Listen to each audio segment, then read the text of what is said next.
Hey you guys, Erin here. I am back with another moon update for you. And what I'm going to be talking about today, of course, is this super powerful total lunar eclipse we have coming up here on Sunday, September 7th. Now, let's start here. Anytime we have a lunar eclipse, we have to be having a full moon. Okay, the full moon peaks at 11:08 a.m. Pacific time. The eclipse energy kind of opens up around, I think, somewhere around 8:50 a.m. Pacific time, and then goes on to almost 2 p.m. Pacific time on Sunday, September 7th. The eclipse is at maximum at 11:11 a.m. Pacific time, but this lunar eclipse is not visible from anywhere in the United States. I think it's mostly visible in Australia. But what we're going to do in this recording, first of all, is I'm going to break down what this means for all of us. Okay, this full moon lunar eclipse takes place in the sign of Pisces. Full moon peaks at 15 degrees 22 minutes, I believe, Pisces. Okay, so just like any other full moon, this is still the peak of a growth cycle that began approximately 6 months ago when we had the new moon in the sign of Pisces. Over these 6 months, we've all been experiencing this opportunity for growth that's related to the sign of Pisces. And this is a time to be honoring that growth. And this is kind of a little like exceptionally strong because we've got the North Node going through the sign of Pisces. Okay, North Node is like a pump that pumps energy in. In fact, this is a North Node total lunar eclipse in the sign of Pisces. And so this is time to be honoring that Pisces growth, but it also, there's some technicalities around this, but I would say around 6 hours after the full moon peaks is when the moon, if there's any of this Pisces energy that's not serving us, we can set the intentions to let that go. And it's kind of getting into the natural flow of things after the moon passes up the North Node, which would be about a little under 6 hours after this full moon. Okay. So ultimately what we want to do here is be, thinking about how have I grown in these ways that are related to the sign of Pisces? And is there anything we want to let go of that's related to the sign of Pisces? Okay, so I'm going to break down the sign of Pisces for you, but then we're going to pull up the chart and I'm going to go through these very, very prominent astrological forces that we're receiving at the time of this full moon lunar eclipse. I'll give you an idea as to how this eclipse works, the kind of energy we receive from this kind of an eclipse. It's super powerful. Eclipses are basically based on the nodes. Okay, the North Node is the dragon's head. The South Node is the dragon's tail.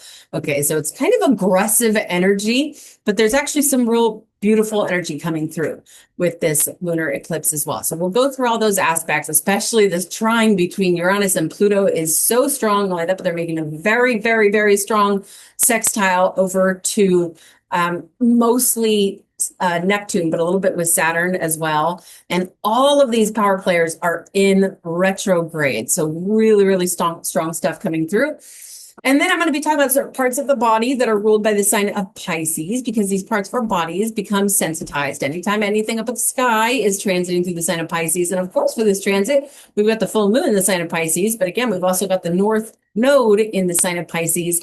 And Saturn had just retrograded back into the sign of Pisces, 29 degrees. That's the anaretic degree in retrograde in the sign of Pisces. So it's definitely a good idea to be paying a little extra attention to these parts of our bodies. I will be mentioning, I don't know if necessarily potential herbal remedies, but some herbs that I will be working with in the hours surrounding this transit. And then I'm also going to be talking about gemstones that resonate well with the sign of Pisces. As so many of you know, this is something I've been doing for almost 10 years now. Pulling out my journal, writing down every time we have a full moon, writing down the growth that I've experienced that's related to that sign, and also writing down what I want to let go of that's related to that sign. And then I like to take my gemstones that resonate well with those astrological forces and put them on top of my journal. Okay, so let's get into this. All right, so the sign of Pisces, let's start here. Sign of Pisces is what we call the mutable water sign. We talk about mutable in astrology. We're talking about the signs that are very adaptable, that tend to kind of be more adjustable in life, or more flexible, hang out with all different types of people and that sort of thing. In that element of water, water has a lot to do with feelings and emotions in astrology, okay? Water signs are the ones that are looked at as the sensitive ones, okay? The sign of Pisces is definitely recognized for being sensitive and emotional, but it's also in that mutable water, Pisces has this tendency to kind of be able to flow through emotional currents, kind of instead of just getting fixated on one emotion. It's more like feeling it, but then kind of flowing through it. In fact, Pisces is represented by two fish that are tied together. Okay, they're tied together and swimming in opposite directions. And this is, in essence, to represent that constant shifting through these emotional currents of life. I have also heard the description that it's like one fish is tied to the physical realm and the other fish is tied to the spiritual realm. Pisces is kind of like a mystic, flowy sign of the zodiac. We'll get into this, but it's like they're tied together. So the one that's in that, mystical realm doesn't just swim away. The one in the physical realm's like, yo, we got some material things we got to manage in this lifetime. Okay. Now, traditionally, the sign of Pisces is ruled by Jupiter, which Jupiter is a very faith-based energy. Okay, Jupiter is actually kind of, in essence, associated with things like religion. Certainly not one particular kind of religion, but again, it's just this, Jupiter's the expander. Okay, not only that, but there's a very, very strong approaching trine going from Jupiter in Cancer over to this full moon. It's actually quite lovely. But Jupiter, he expands things and he is this bringer of things like faith. Okay, but in modern astrology, Pisces is ruled by Neptune, which Neptune is the god of the sea. Okay, Neptune, give you an idea, the sign of Pisces is kind of recognized as like the psychic, the super intuitive of the zodiac. Scorpio can be as well, with Cancer. Those are the signs. Aquarius, in my opinion, can be super intuitive, just in different ways. Pisces is very well recognized for its, very strong intuition. And a lot of that has to do with the fact that it's ruled in part by Neptune. What one of Neptune's major jobs is to put holes in our psychic boundaries. Okay, to make sense of this, it's like we're all walking around with these unseen boundaries surrounding us so that we're not feeling and thinking and, every little thing that the others around us are feeling and thinking. Okay, those are a certain set of boundaries to protect us from that. Well, Neptune is recognized for putting holes in those boundaries, putting holes in our psychic boundaries, and that it can be called psychic porousness. Okay, Neptune is what influences dreams and this very mystical energy. Again, if you just picture the god of the sea, this very flowing energy, Neptune can also influence things like illusions or visions and dreams or even delusions. Okay, and Pisces is recognized for, just being the dreamer of the zodiac. It's the sign of oneness. The motto for the sign of Pisces is I believe. Now, also that Neptunian Piscean influence can actually have a lot to do with escapism. Okay, especially things like using substances for escapism, like alcohol or some sort of, prescription medication or plant medicine or whatever it is. Sign of Pisces can be associated with things like addictions because it's this sign of escapism. There's a lot of Pisces people will say things like, it's really hard to be a Pisces because it is a very sensitive energy. And, it's hard to be any zodiac sign. It's hard to be a human these days. There's always going to be pros and cons to everything. The beauty of this Piscean influence is, that very mystical energy. It's the last sign of the zodiac. Like when the sun is going through the sign of Pisces, it's the very, very end of winter. Okay. And it's like, this is the sign that's least attached to the physical material realm. And there's definitely beauty with that. Again, it's a sign of oneness. Like, why can't we all just get along? It's like a peaceful energy. Certainly doesn't mean everybody's a Pisces going to be super peaceful and everybody wants to get along. Because there's so much more to people's natal chart than just their sun sign. But the sign of Pisces in and of itself is very much recognized as this, kind of letting things flow by. Again, it's the sign of flowing through the emotional currents. But it, again, also can be associated, when somebody's got really strong Pisces energy in their natal chart, there can be a tendency for things like escapism. So when we think about this, like, how have you grown in these ways? First of all, maybe you've been working on your intuition. Maybe you've been working on some super strong spiritual journey. Or, maybe you've been working on, some sort of a spiritual practice or, working on psychic powers, that sort of thing. maybe you've been trying to work on oneness, maybe you've been trying to work on just being more like adaptable, especially when it comes to emotional stuff. Like instead of getting fixated on an emotion, kind of trying to flow through it, shift through it.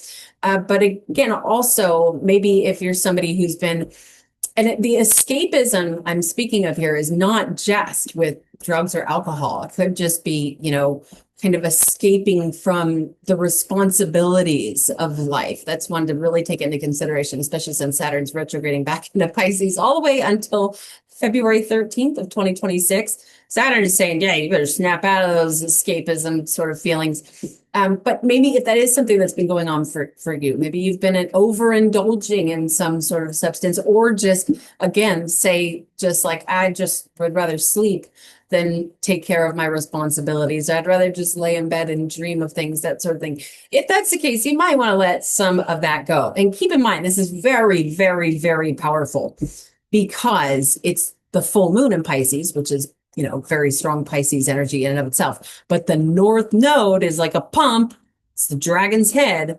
That's what's creating this lunar eclipse. It brings energy in. So not only we're receiving this full moon in Pisces energy, but we've got that North Node pumping more of it in onto all of us. In fact, if you are somebody who, you know, say you have some sort of like magic rituals or something like that for full moons, which I know many, many, many people do.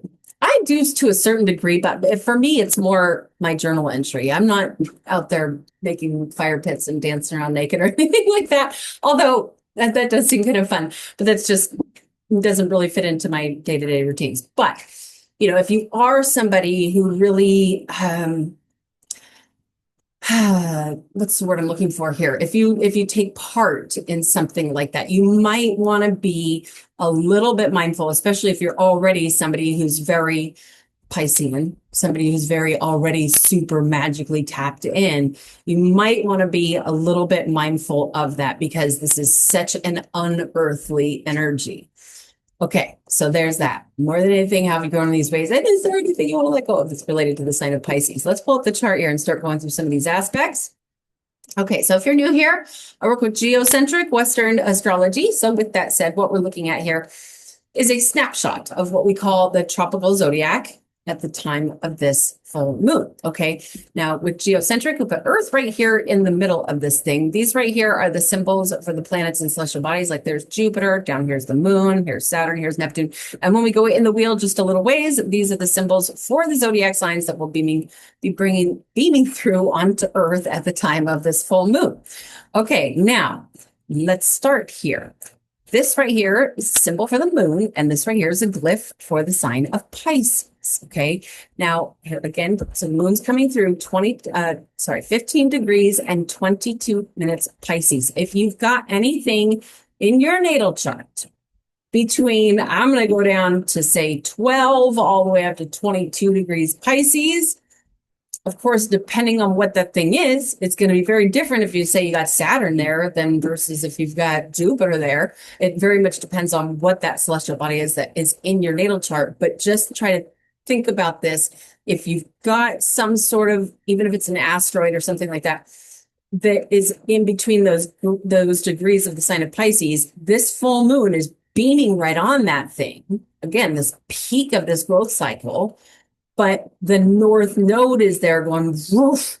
And, you know, I personally do not, you know, everybody can do their own thing, whatever. I am not somebody who, I'm not going to go out there and expose my vessel to the eclipse. Okay. And I've told this story. I'll just briefly, in case you're new here. There was 2 times. Actually, one was really, really strong. And then another time it wasn't quite as bad that I exposed myself to an eclipse. The first time it was because I didn't know the things that I know now. It was that total solar eclipse in 2017, the Great American Solar Eclipse. And I was just, you know, trying to be this hippie spiritual lady. And I'm out there doing all the things that I've learned later not to do. I was harvesting spring water, you know, playing with my crystals out in the forest. And right when that eclipse hit, I kid you not, I felt this like the most intense anxiety I've ever had. And this is something I've also said many, many times. I just by nature don't really deal with anxiety. Okay. And please do not get me wrong. I worry about the most ridiculous things. I am a worrier, but I'm not an anxious person. Okay. In fact, I'm a Pisces. This sign of Pisces actually rules the parasympathetic nervous system, which is more like the relaxed part of the nervous system. Okay. But with that said, when that anxiety that I experienced from being out there and, like I was in deep, like I said, I had my feet in the water, I'm collecting spring water, and I'm pretty sure I was smoking a spliff, but that's not necessarily, I mean, that's not new. That's something I do on a very regular basis. But that anxiety lasted all day. I literally felt like all inside of my body was trembling. And then the second time that I exposed myself to an eclipse was totally on accident. Honestly, you wouldn't, this was ridiculous for me to even admit this, but I just kind of forgot. My dog needed to go potty. So I took him outside to go potty. And all of a sudden I start feeling it again. This was like 3 years ago or something. I start feeling this like, oh, what is that? And then I was like, oh crap. It's the eclipse literally like right now. And granted, those were solar eclipses. This is a lunar eclipse, but still, I learned my lesson. I mean, the anxiety went away really, really quickly as soon as I went inside and, was done with my dog outside.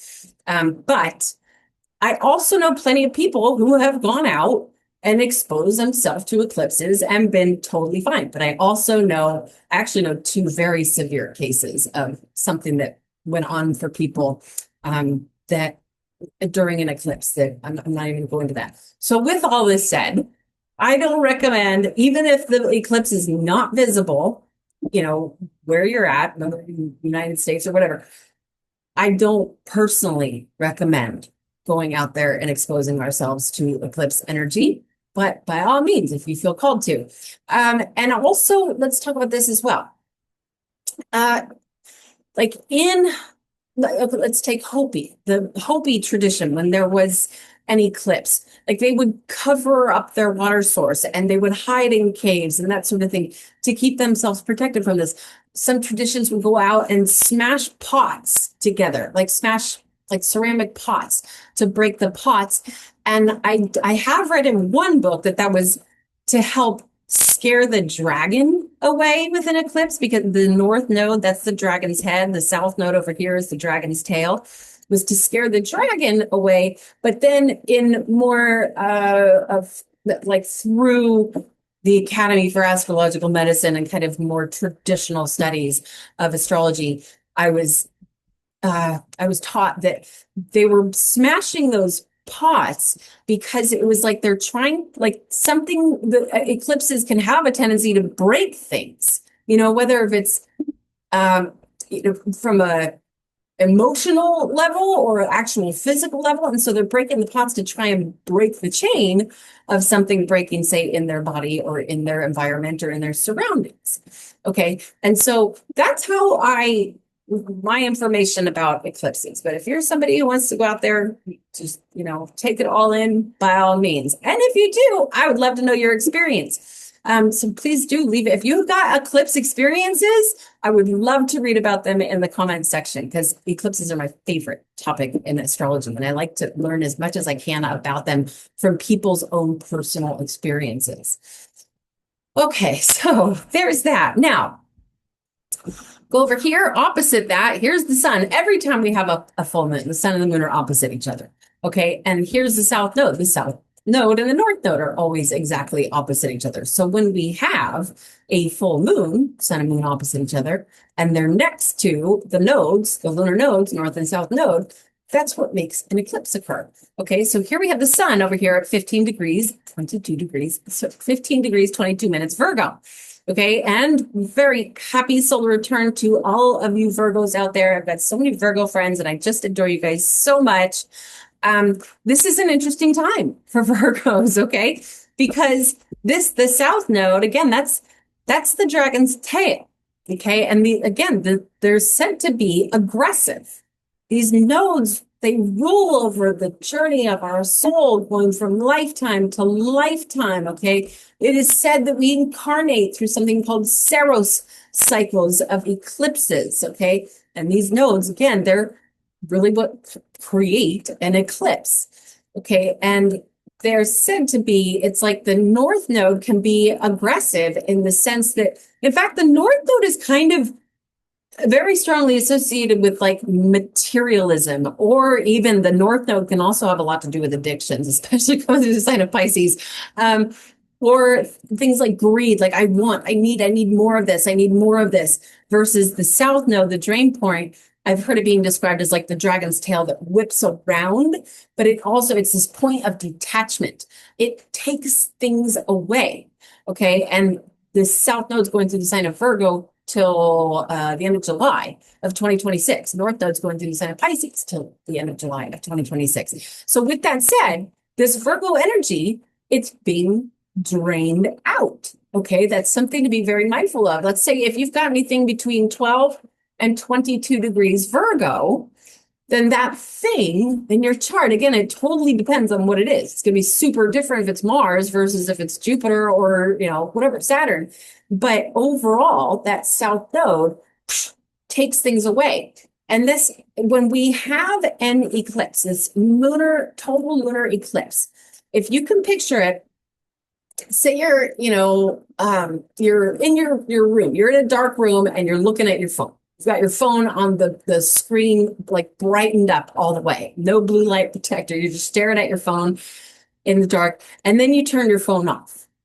And then you turn the phone back on. And it's like a shock to the system. Okay. I'm super, super sensitive to that. It's like, again, it's like for an eclipse, we're receiving the lunar forces, we're receiving the lunar forces, really the solar and lunar forces. And then at the moment of the eclipse, they're cut off. And then when the eclipse is over, it's a surge of energy that comes through. Again, for this particular eclipse, the surge is coming from the North Node, Pisces, next to the moon, and the drain is going through the sign of Virgo. Now, this certainly doesn't mean if you've got anything, for everybody, look to see what house in your natal chart, houses, I should say, the sign of Pisces and the sign of Virgo come through. If you're using Placidus, Virgo could be coming through 2, maybe even 3 houses. But regardless, those are the areas of your life where energy is coming in and energy is going out. And I'm not necessarily by any means suggesting that on the day of the eclipse, something would be drained away. It's the energy of an eclipse is strongest. Really kind of like 3 weeks before the eclipse, going all the way up to basically 6 weeks after the eclipse, but it really kind of lingers prominently for about 6 months. But it is still kind of lingers all the way for a year, really. And so it's like, be mindful about, especially over these next 6 months, of something. I always like to set the intentions. Okay, what I want to let go of, okay, that's in, like, for myself, the sign of Virgo comes, depending on what house system we're using here, comes through my 10th house. Okay, so what 10th house is house of career. Okay, what do I want to let go of with my career? Okay, because then it's making room for something new to come in.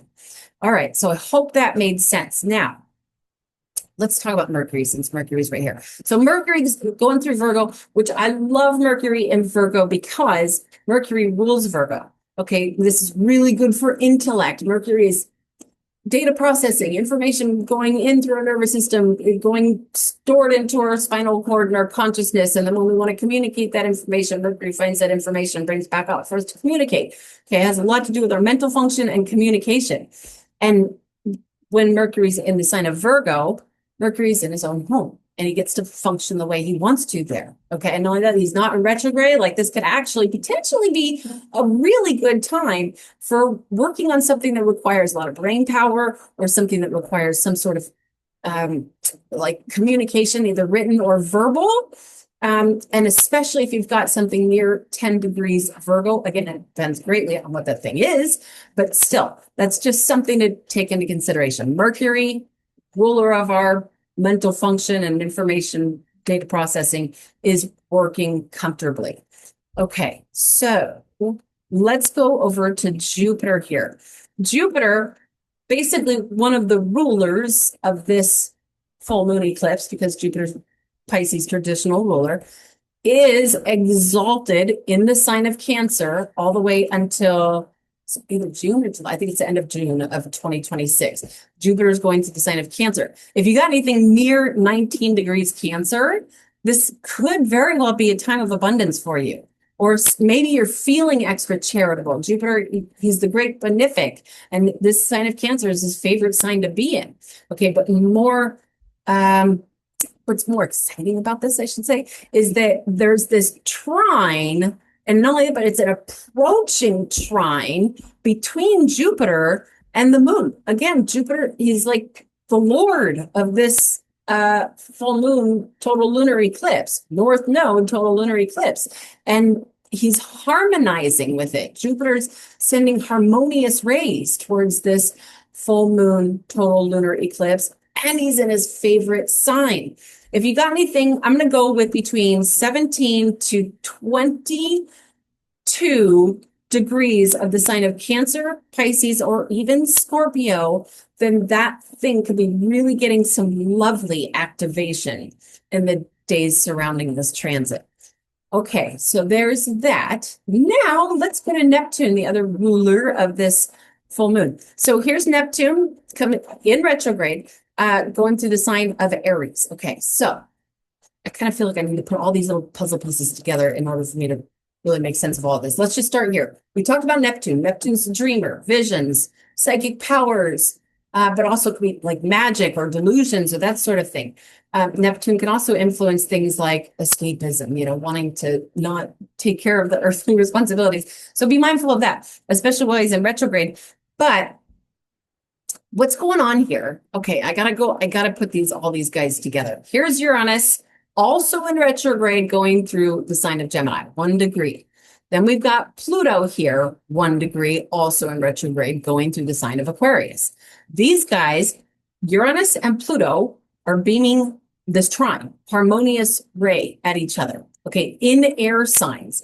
I don't want to get super repetitive with my videos here, but just as like a recap, this can have a huge impact on things like social media. And that trine, it's going to be really strong, kind of going all the way kind of till January of 2026. And then it kind of fades due to retrogrades and moving forward. But then it comes back later on next year. And the air signs are getting extremely activated. And not only that, but Mars is also in Libra, which is the other air sign. But it's like, I'm thinking, okay, Pluto wants to influence the transformational process. Uranus wants to create abrupt and revolutionary changes that can have a lot to do with things like humanity overall, but also freedom for humanity. And I just saw today, there is, it's a website called Hibbler Productions. Okay, I'll leave a link for it because I don't remember how to spell Hibbler. I think it's spelled something like it looks like it's pronounced more like Hibbler. But Hibbler Productions, a really, really great documentary maker guy. Okay. And he just put out, it was an advertisement for a documentary about all the crap that they've been spraying in the sky, the chemtrails, the very, very toxic metals that we are all breathing and eating and drinking because of these chemtrails. And I feel very, very strongly that this is just like the tip of the iceberg, like more and more, hallelujah, more and more and more people are starting to realize this. Sometimes it takes a really well recognized, but also very talented, filmmaker to really bring this to the public's attention. Of course, a lot of people are very aware of this. It's this thing that's been going on with the chemtrails and that sort of thing. But also a lot of people aren't. And not only that, but there's also a lot of people who are in denial. It's scary. They don't want to know that.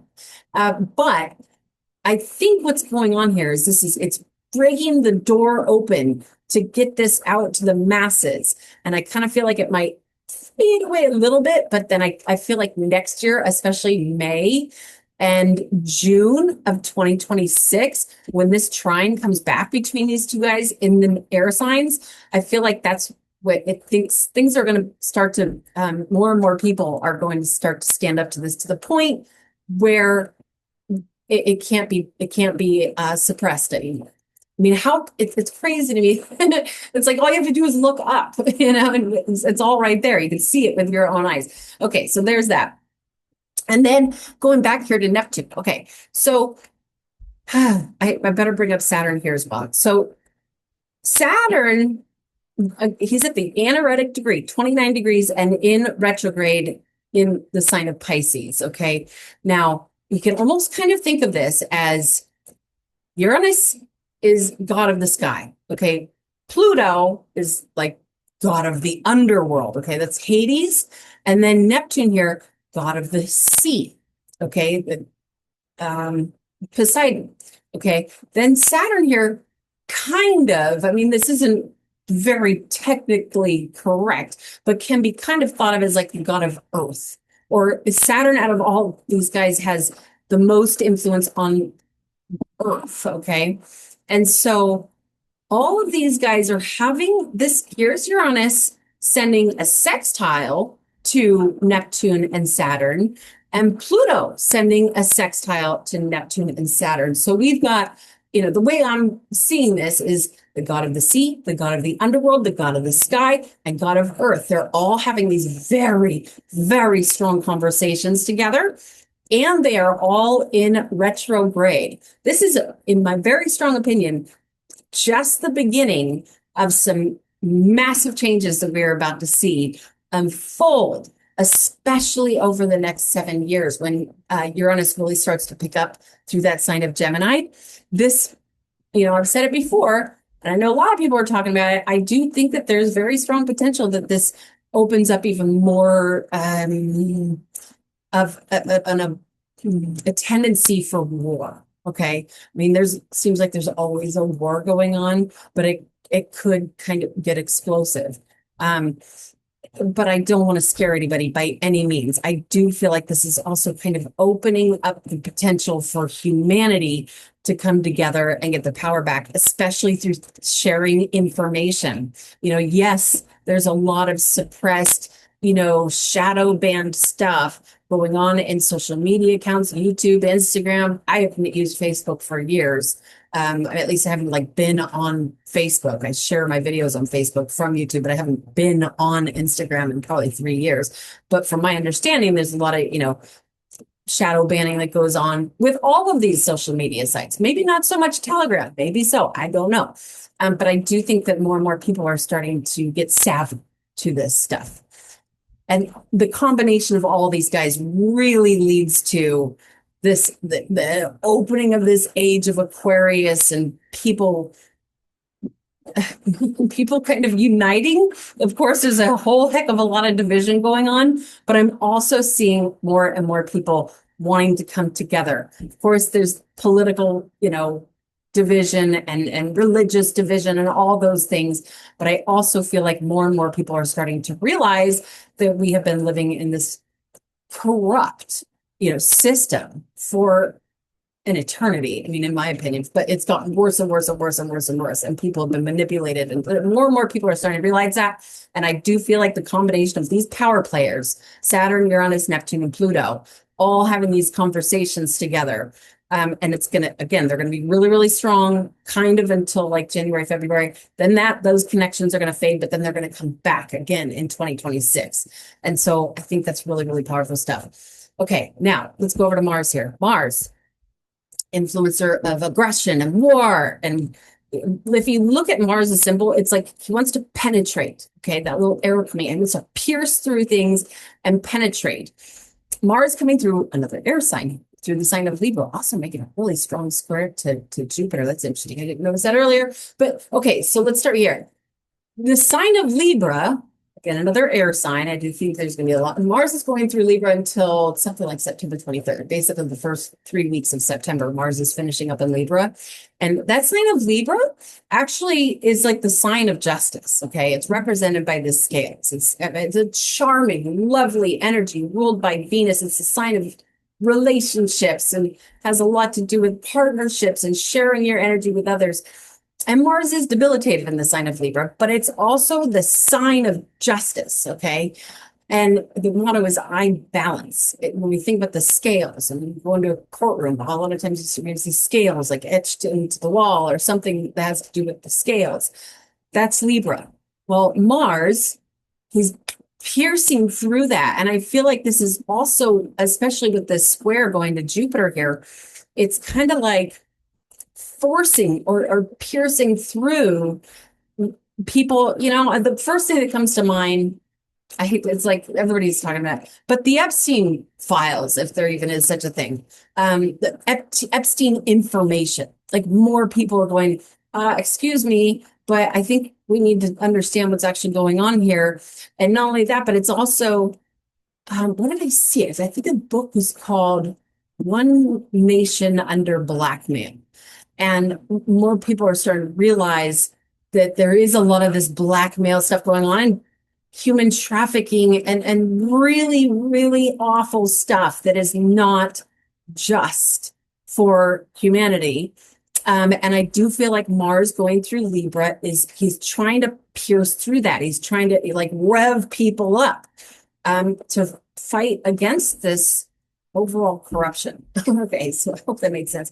Now, where should we go next? Let's talk about Venus in Leo. Venus is in Leo also for the first few weeks of September. I believe it's September 19th or 20th or so that Venus is going through Leo. Venus, the influencer of love and beauty and harmony. Okay, the sign of Leo rules the heart. Now, there's a lot of people who are born with their Venus in Leo. When they see something that they love, whether if it's a human or just something that, they're drawn to that's aesthetically pleasing, they'll go up and they'll just grab it. It's like, because Leo is very courageous energy and Venus is about what we're attracted to. So we're all receiving this, but especially if you've got something near 15 degrees Leo, just realize you've got Venus on that thing. Maybe you're receiving more love in your life, or maybe there's something going on. I mean, of course, a lot of this is going to depend on other stuff in your natal chart, but ultimately there could be like another female coming into your life. And that could be, I'm not just talking about for romance. It could be, a female friend, or for some reason, every time I experience a strong Venus transit, it's like I'll meet a neighbor or somebody in my community, a female lady that I'm like, wow, I actually jive with this lady. Like, I really enjoy her. That's a very Venusian influence. But this could also be very, very creative energy. It could be, time to go after that thing you want, that sort of thing. I love Venus in you. Okay, now let's go finish up with Chiron here. I do everything I want to do. Yeah, I guess so. Here's Chiron. Going to that sign of Aries. So Chiron, collectively, I think we've got about another year, maybe a little less than that, maybe more like 8 or 9 months of Chiron going to the sign of Aries. What he's going to do in 2026 is Chiron is going to move into the sign of Taurus and then retrograde back on the sign of Aries. And then finally in 2027, Chiron goes into the sign of Taurus. And that's important to understand because this is like the tail end of Chiron going to the sign of Aries. Chiron is what influences these wounds from early childhood that obviously, it's like people are not consciously, or maybe some people are, but generally speaking, it's the wounds that we don't know where that came from. It's like there's something about yourself that, you're easily triggered by or easily upset by. My favorite example to give is that, like, say people who are easily upset or triggered when they're feeling like they're being ignored.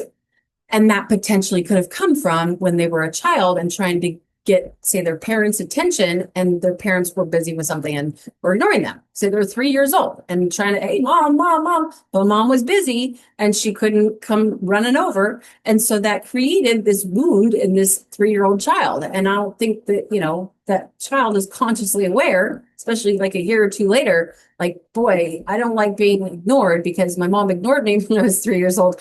But it's still that wound. That's the kind of wound that I'm talking about that Chiron can influence. And whether or not you're conscious of that, it's like when we work through it, provided that example, say you don't like being ignored. It's something that really bothers you. It's like when we work to heal that, when we work to find acceptance for these things, instead of like constantly trying to fix these things about ourselves, it's more like finding acceptance, okay, and working through it. That's a healing journey. And Chiron going through the sign of Aries, Aries is the pioneer. It's the warrior. It's the sign of self. It's cardinal fire. It's revved up. It's ready to go. And so with that said, especially, again, depending exactly on what that thing is, but if you've got something prominent near 26 degrees Chiron, 26 degrees Aries, then Chiron's beaming his light on that thing. You say, hey, let's heal this thing ourselves. Let's do it. It certainly doesn't mean you can't. I would never discourage somebody from reaching out and looking for guidance if they feel like they need it in their healing journey. But ultimately, Chiron and Aries is saying, let's heal this ourselves. And again, that's not going to be going on for much longer. It's going to be a totally, totally different influence when Chiron enters into the sign of Taurus. Again, he peaks in there in 2026 and then retrogrades back in Aries, and then 2027, Chiron takes his journey through this sign of Taurus. Okay, so I think I covered everything I wanted to there. Let's talk about body parts. Okay, so sign of Pisces rules the feet. At 15 degrees Pisces, it's kind of almost like approximately like the middle part of the foot. Okay. If this is the heel and these are the toes, and right in the middle is where 15 degrees Pisces comes. So that's, where we receive this energy from, this lunar eclipse in the sign of Pisces into that area of our body. We might want to be a little bit careful with our feet, especially since Saturn just retrograde into the sign of Pisces, 29 degrees. That 29-degree mark is more like very, very tips of the toes. So might want to be a little bit careful of our feet in the days surrounding this transit. But Pisces also has a very big influence on the lymphatic system. I mean, kind of in essence, all of the fluids in the body. The water signs rule over the waters or the fluids in the bodies. But the sign of Pisces is kind of a little more specific to the lymphatic system. And I'm not a doctor, this is not medical advice, but what I like to indulge in for lymphatic support is red root.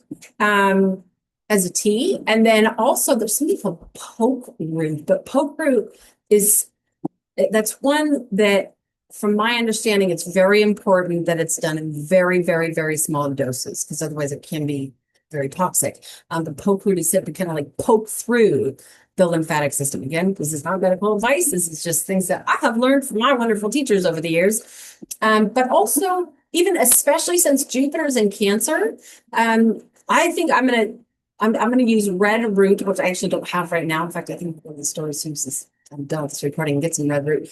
Red root, but also with red clover, because red clover can also be good for the lymph, especially in the area around the breasts. And Jupiter's in the sign of Cancer, with Cancer rules the breast. And again, there's a strong triangle in between Jupiter and this full moon. Hope that made sense. I probably went over a lot of people's head, but hopefully you guys are picking up what I'm laying down here. It's like something else that really resonates with the sign of Pisces is seaweed, of course, because Pisces, again, it's the sign of the sea. It's ruled by Neptune, Poseidon, the god of the sea. Seaweed is packed with vitamin B12 and also iodine.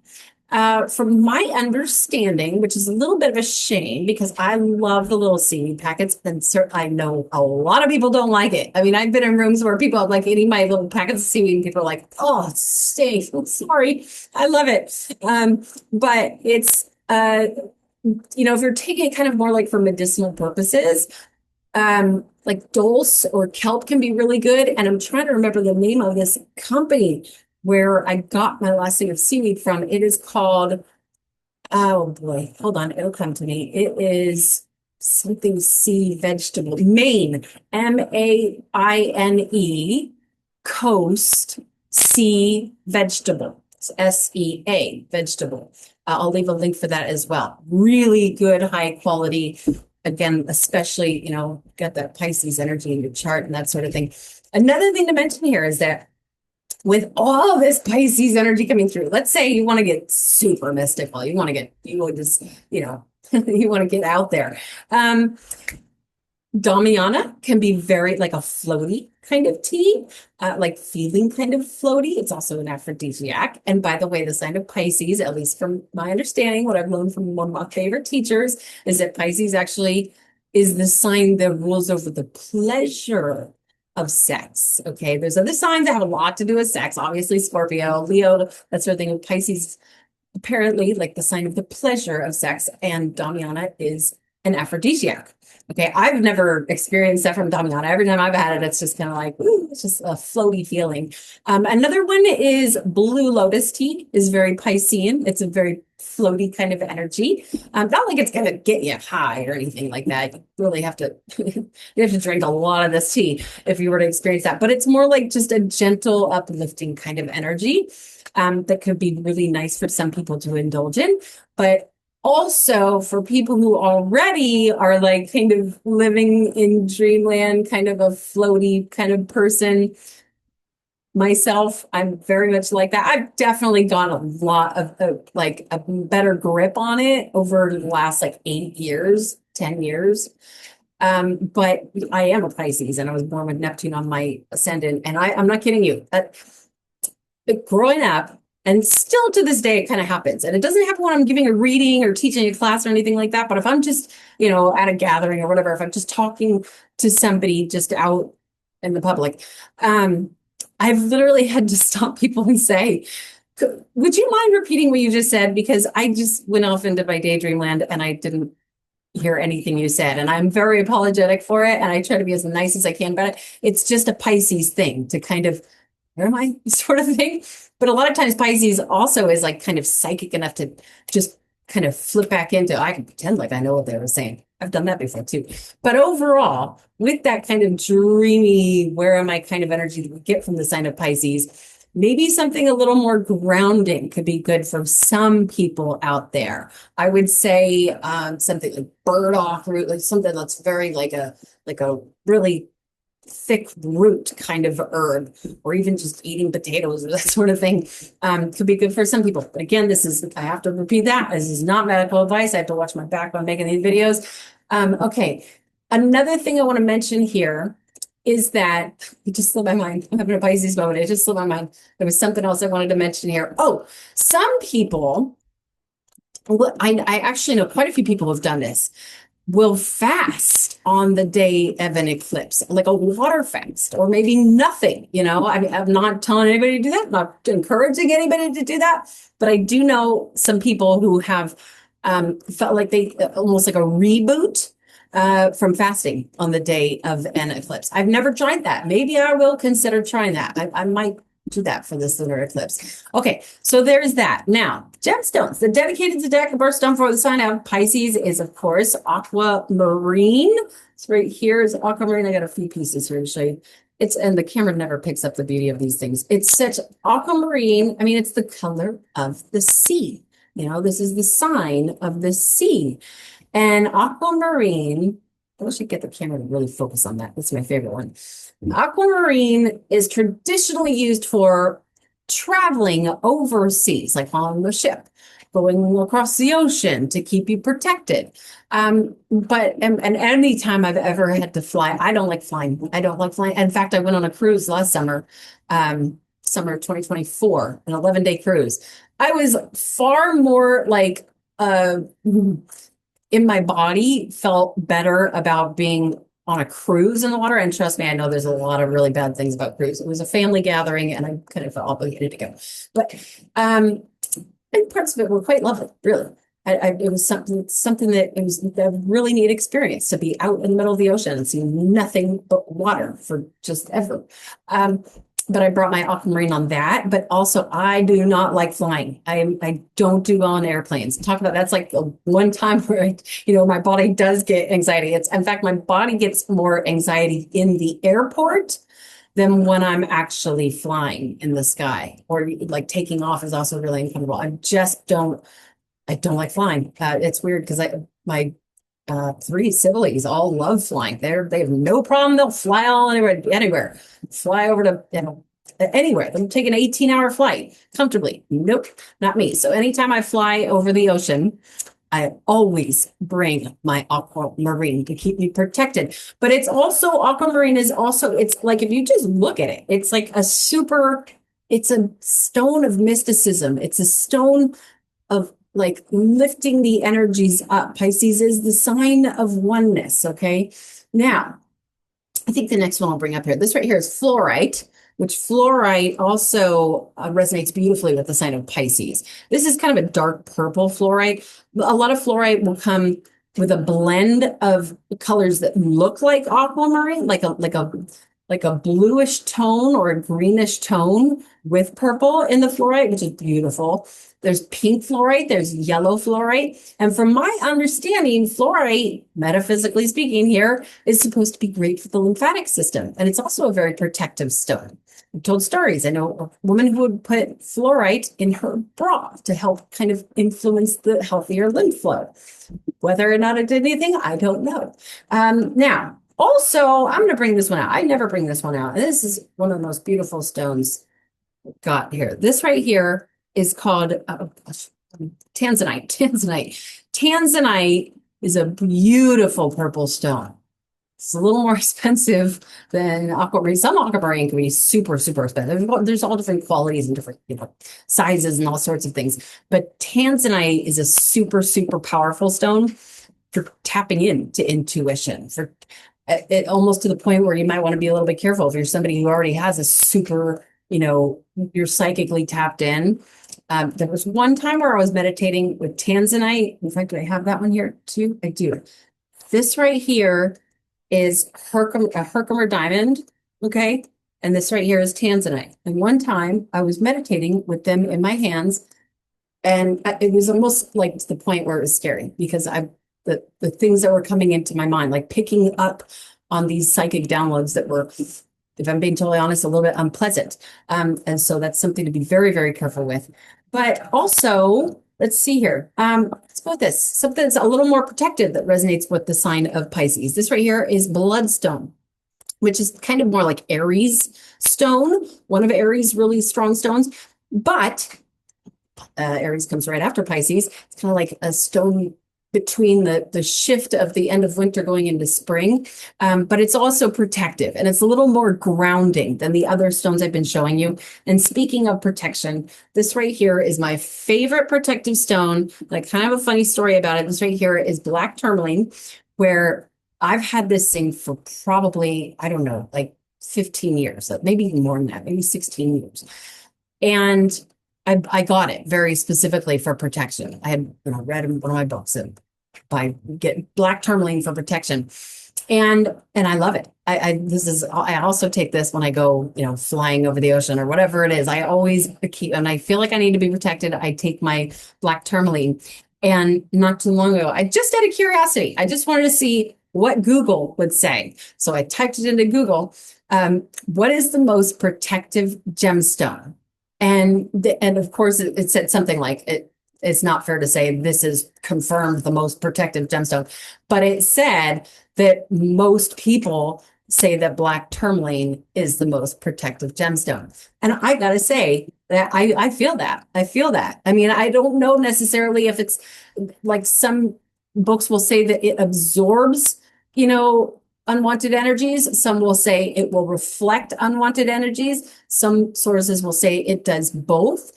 Obviously, I can't say that for sure. All I know is that I do feel very protected. Okay, in fact, these are I got black tourmaline earrings on today. And then this right here is turquoise. Can be great for the sign of Pisces as well. This is turquoise, and that little arrow in there is also black tourmaline. That's how much I love black tourmaline. Okay, so I think I will leave that there. Apologies for rambling on. If you would like to schedule your own natal chart analysis, your own astrology reading, we can go into your transits, your progressions. Oh, I'm glad I'm saying this right now, because this is something also to take into consideration. That this eclipse, I think I mentioned something about this before, but it's very, very important to understand that the eclipse energy really kind of floats along for a full year, but it's most prominent for 6 months. Okay, the 6 months following this, I mean, it's most condensed for like the next 6 weeks, but it's still very, very strong over the next 6 months. So if you wanted to do some sort of just an astrology reading, just to talk about the area of your life that this is specifically manifesting for you, you can schedule, or any kind of astrology reading, you can schedule through my website, which is erinwageastrology.com. Oh, and I also will always leave a full extensive list of stones that resonate well with the sign the moon is transiting through in the description below. I will leave a link for that seaweed, and I will leave a link to that Hibbler Productions and everything else I think of. Okay, you guys, until next time, namaste to all of you.